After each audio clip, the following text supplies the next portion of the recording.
Ikatoka kuchapa kwa moto.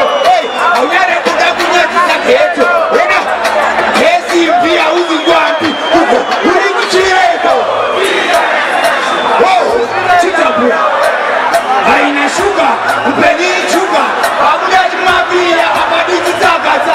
Uri kuchireko. Chitabu. Haina shuga. Upeni shuga. Hauna jimabia. Kana jiziri kupatara siya. Ayo wakanda kutilita kia. Wamawe maniwe pia.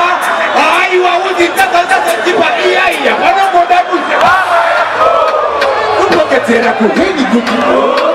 Chara kunonga mairirazi. Hati reka seke kukipanoria. Uri kuchire.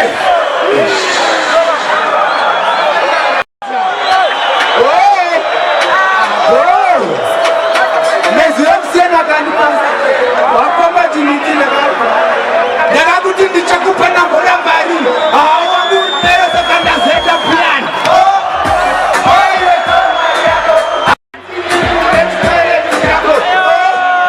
uye na manake hati wewe unezi Stallion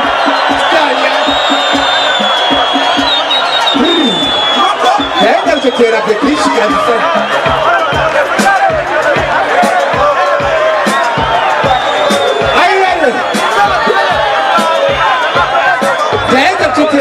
Tusandipate pa kape kudala imini chini kasa mera mpopo ubaka sana pa mera mpopo nanye manzinzi mopa niso mara jipopo popo mira jema pa eskopo asi iwa nikuchita iwa tiemi teteko tetekete zani kumoza mibasi pato ya kufoni ya Pariro wadara nezi uya kwa kaya kukiri Tezamazu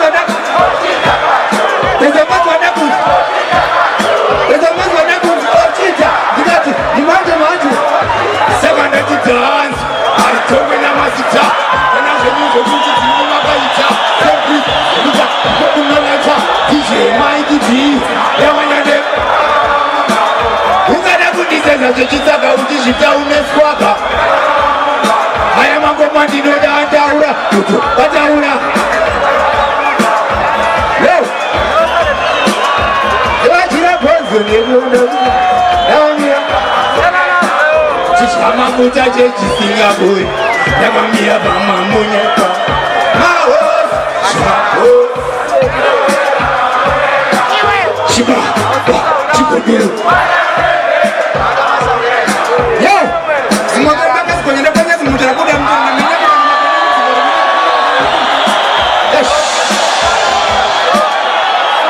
We pray